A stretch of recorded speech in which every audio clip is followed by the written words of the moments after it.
me ha correspondido hablar sobre la parte del manejo hormonal de los pacientes transgénero. Este es un capítulo que es extremadamente interesante y que cada vez va a tener más cabida dentro de la práctica ginecológica diaria. A veces se piensa que todos estos cambios en la identidad de género son cosas recientes, son cosas como más de moda, pero realmente cuando uno se remonta a mirar la historia, pues son problemas que vienen acompañando a la humanidad desde sus comienzos.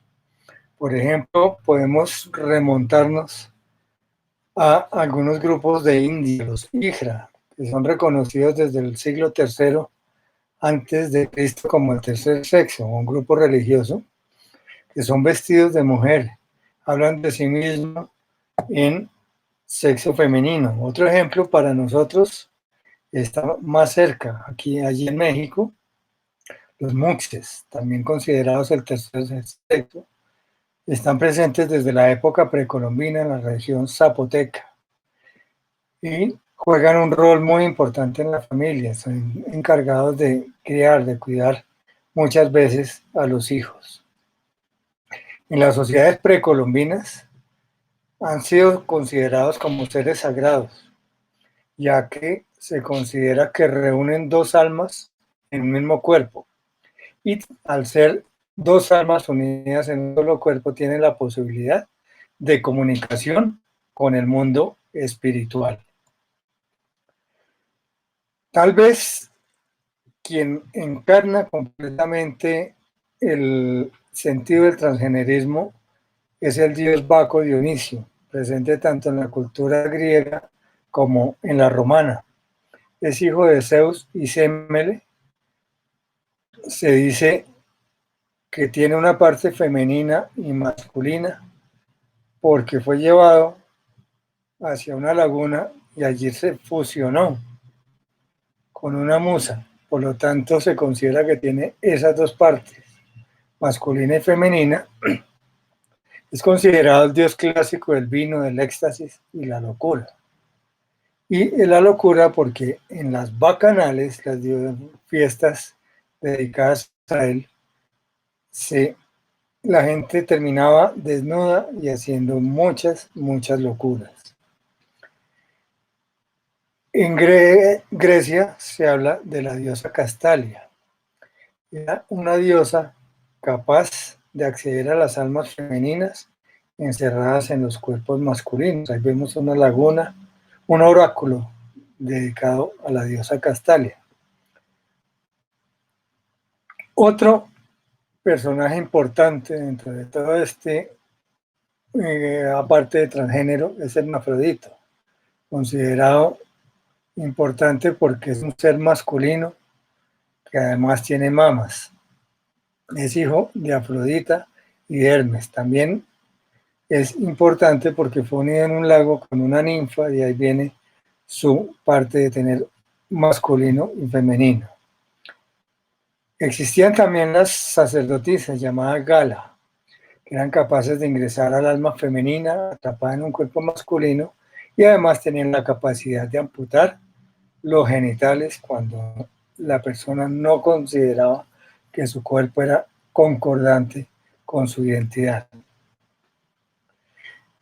Emperador importante en Roma, Heliogábalo, también llamado prostituto, consideraba que se sentía mejor como mujer, se vestía como mujer y salía de la puerta del palacio a prostituirse.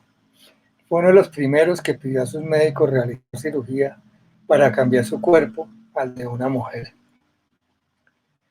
En la historia se refiere que el Papa Juan VIII realmente no fue un hombre, sino fue la única mujer a mediados del siglo IX que fue capaz de haber llegado a Papa.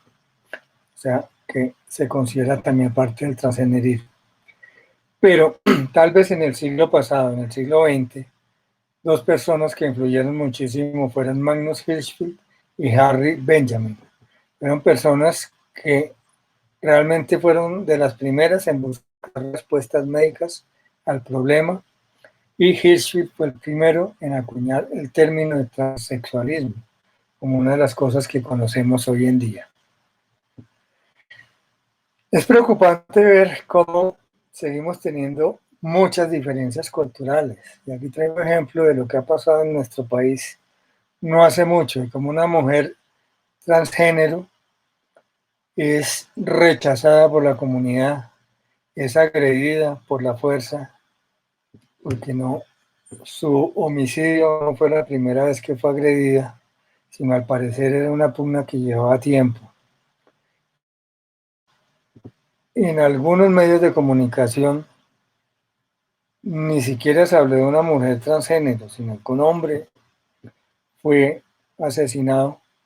En otras latitudes tenemos el reconocimiento total. Por ejemplo, en Bélgica, donde se habla que el primer viceministro fue elegido una mujer transgénero. Debemos tener en cuenta algunos términos que son importantes. Transgénero, sencillamente debemos referirnos a una persona que, aunque nace con un género biológico, no se siente conforme con su género y se identifica con el género opuesto. Para algunas escuelas, hoy prefieren no hablar de ese término de transgénero, sino de incongruencia de género. Hay que diferenciarlo de lo que se ha acuñado en los términos del DSM-4, del DSM-5, que es disforia de género. Uno habla de disforia de género cuando esa incongruencia de género genera angustia, genera ansiedad. Por lo tanto, no solo es el sentirse inconforme con su género, sino que esa sensación le está llevando, le está produciendo ansiedad. Para algunas personas el transexualismo es sinónimo, pero para otras hablar de transexualismo es la persona que ya ha hecho el tránsito, que ya ha completado su recorrido hacia el otro género. Y es muy importante tener en cuenta que la identidad de género es total y absolutamente diferente de la orientación sexual, que a veces se toman como sinónimos, pero no, son totalmente diferentes. La identidad de género es como una persona se identifica con su propio organismo. Entonces puede ser un hombre que se identifica con su cuerpo como hombre, y eso es lo que hoy en día se conoce como cisgénero. Pero si es un hombre que se identifica en su organismo como mujer, en ese momento hablamos de transgénero. Lo mismo puede suceder con una mujer que se identifica como hombre, y en ese caso hablamos de transgénero. Es totalmente diferente hablar de la orientación sexual, que es la forma como nosotros orientamos nuestro deseo, nuestra integridad, nuestra identidad hacia una persona de el otro género, del mismo género, o sencillamente por su forma de pensar, por su forma de sentir. ¿Por qué se origina una persona transgénero? Realmente hay muchas teorías, hay muchos interrogantes y realmente no lo sabemos. Se ha demostrado que en cuanto a niveles de esteroides sexuales no hay diferencia. Se ha cuestionado hasta qué punto juegan papel los andrógenos en la vida intrauterina, porque se cree que el nivel adecuado de andrógenos en momentos específicos dentro de la vida intrauterina puede hacer que se desarrollen o no se desarrollen ciertos núcleos dentro de la estructura del cerebro. Hay teorías que refuerzan también la parte genética, aunque no se ha descrito un gen específico, una secuencia de genes específicos. Sí se ha visto, por ejemplo, que el 39% de gemelos monocigotos puede tener entre ambos una tendencia a ser transgénero. Pero no se conoce exactamente a ciencia cierta. Acá hay un trabajo que es bonito, que nos muestra con resonancia, con PET scan, cómo ciertos núcleos se activan con determinados estímulos en el hombre cisgénero, ciertos núcleos se activan en la mujer cisgénero y que hay una activación parecida a la activación en la mujer transgénero. O sea que eso nos indica que posiblemente si hay una conformación dentro de núcleos del sistema nervioso que puede estar relacionado con este origen. Es muy difícil calcular cuál es la prevalencia de la población transgénero. La Organización Mundial, que se encarga del estudio de la atención de la población transgénero, ha calculado que uno de cada 11.900 personas son transgénero femenino, mientras que una de cada 30.400 son transgénero masculino. Pero una encuesta realizada en San Francisco entre grupos de adolescentes demostró una prevalencia mucho más alta, habla de 1.3%. Hay dificultad en saber realmente cuántas personas tienen esa inclinación, porque hay muchas que no lo responden, lo guardan para sí mismos. ¿Por qué razón? Porque es una población que es vulnerable, es una población que es vulnerada. Sabemos que la expectativa, que la esperanza de vida de esta población es mucho más baja. Se ha calculado que no sobrepasa los 45 años. ¿Por qué razón? Porque hay una tasa muy alta de violencia. En estudios a nivel de colegios y universidades se ha visto que hasta el 15% sufren de bullying y más del 37% en algún momento de su vida han considerado la posibilidad de un suicidio. Hay una cosa que es muy importante tener en cuenta y es no hacer intervenciones tempranas. ¿Por qué razón? Porque hasta el 85% de los niños que refieren a algún tipo de disforia de género durante su infancia no van a continuar con esa manifestación hacia la adolescencia. Pero cuando esta está manifiesta durante la adolescencia, sí, la mayoría van a continuar con esa sensación, con ese pensamiento hacia la edad adulta. Entonces, eso es muy claro que no debemos empezar a hacer ningún tipo de tratamiento en etapas tempranas. ¿En cuándo debemos empezar el manejo hormonal? En la adolescencia no se ha podido establecer claramente. En la mayoría de países se considera que nunca se debería empezar terapia de reasignación hormonal antes de los 16 años. A pesar de que la legislación, por ejemplo en el caso nuestro, a partir de los 14 años ya se considera que una persona tiene capacidad de tomar decisiones respecto a su vida sexual y reproductiva y que la legislación lo apoya en ese sentido, no se recomienda iniciar la terapia antes de los 16 años y en caso de cirugía nunca antes de los 18. Lo que se recomienda es que uno debe, el adolescente que tiene este tipo de inquietudes, frenar los cambios puberales. Se podría hacer de dos formas, con análogos de GnRH o con progestágeno. Lo ideal es que empecemos a frenar esos cambios cuando el estadio de Tanner es un estadio 2. Aunque se han utilizado los progestágenos, estos se asocian a más efectos secundarios. Entonces, lo ideal, a pesar del costo elevado, es utilizar análogos de GnRH.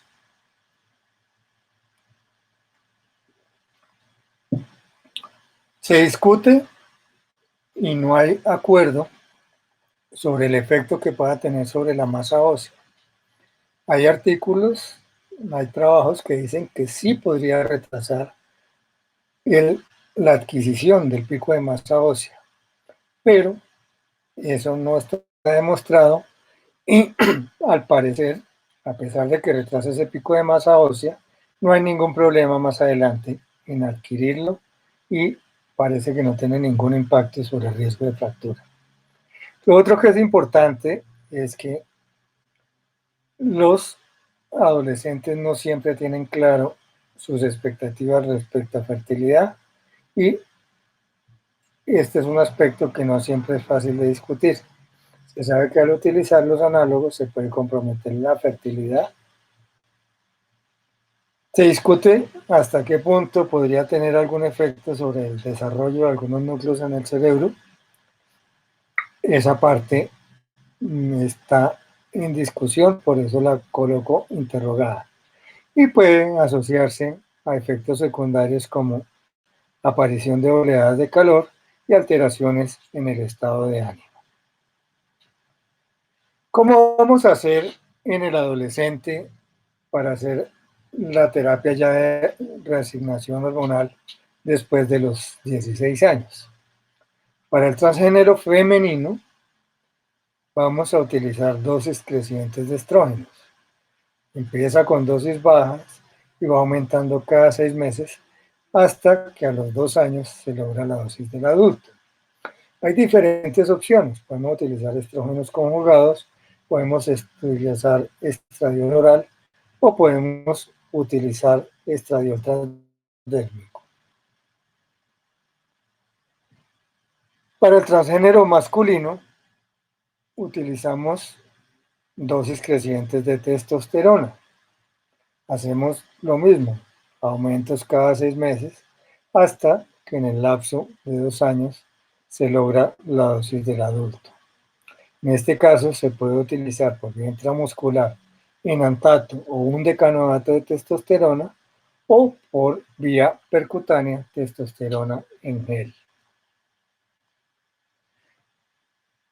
Para realizar el tránsito en el adulto hay que tener en cuenta que no tenemos que hacer única y exclusivamente el hecho de formular o no formular una hormona, sino hay que hacer una evaluación completa de cómo está esa persona en su estado de salud, qué ha pasado con su salud sexual y reproductiva, si ha tenido hijos, si no los ha tenido, qué expectativas tiene al respecto, cómo funciona en su entorno social, si es una persona que ya ha hablado con la familia, ya de su cambio conoce su entorno de salud, cómo está su parte nutricional, cómo está el desarrollo físico.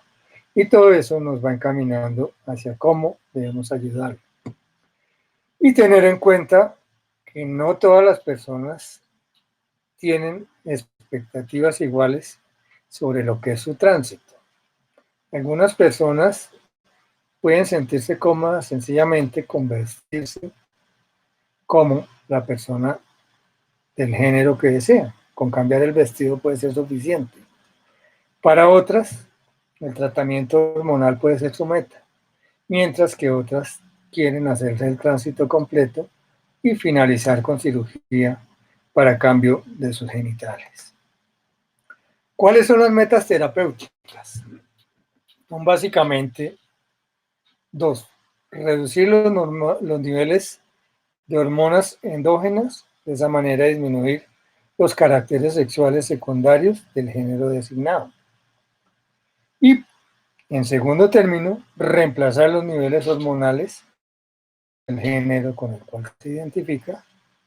O sea, si es hombre, vamos a disminuir los niveles de andrógenos y vamos a reemplazar con estrógenos y al contrario en el caso de una mujer. Y para esto rigen los mismos principios del reemplazo hormonal en individuos con hipogonadismo. Para el hombre transgénero vamos a utilizar andrógenos por vía parenteral o por vía transdérmica para lograr niveles de testosterona total en un rango de un hombre normal. Está oscilando entre 320 y 1000 nanogramos por decilitro. En esta tabla les muestro las diferentes presentaciones que podríamos utilizar. Por vía intramuscular en antato o undecanoato. El undecanoato tiene la ventaja que su aplicación es más espaciada. Por ese lado es algo mejor tolerada. Uno podría medir niveles de testosterona antes de la siguiente dosis o sencillamente basarse en la clínica de cómo se está sintiendo esta persona. Cuando los niveles de testosterona van disminuyendo, ese paciente nos empieza a referir que se va cansando, que se va sintiendo menos activo. Podríamos utilizar testosterona en gel, los Hs que tenemos disponibles, pero es mucho más costoso. O testosterona en parche que no tenemos disponible en este momento. Y lo que se va esperando es esta serie de cambios de manera progresiva, que vaya aumentando la grasa en la piel, que aparezca acné, va aumentando la masa muscular, se va redistribuyendo la grasa, va a disminuir a nivel del abdomen, empieza a acumularse en las caderas, va creciendo el vello facial, que es una de las cosas que más espera las personas. Más o menos hacia los 6 meses ya en la mayoría de los casos se ha logrado la menorrea, aumenta el clítoris, el aumento puede ser variable, y finalmente logramos el engrosamiento de la voz. Aquí en esta tabla vemos desde cuándo se logra y cuándo es máximo el efecto. Por ejemplo, miren que el aumento del vello puede ser máximo hasta 5 años. Cuando hay la parte genética podemos observar que aparece calvicie androgenética.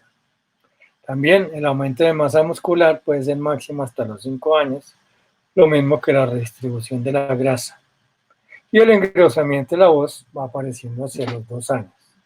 Es muy importante tener en cuenta que algunos de estos cambios son parcialmente reversibles, como es el aumento de la masa muscular, la redistribución de la grasa, pero otros definitivamente son irreversibles, como es el engrosamiento de la voz. Los efectos secundarios son poco frecuentes y se asocian más que todo a dosis excesivas. Entre ellos está la eritrocitosis, la apnea del sueño, el aumento de peso y el acné quístico.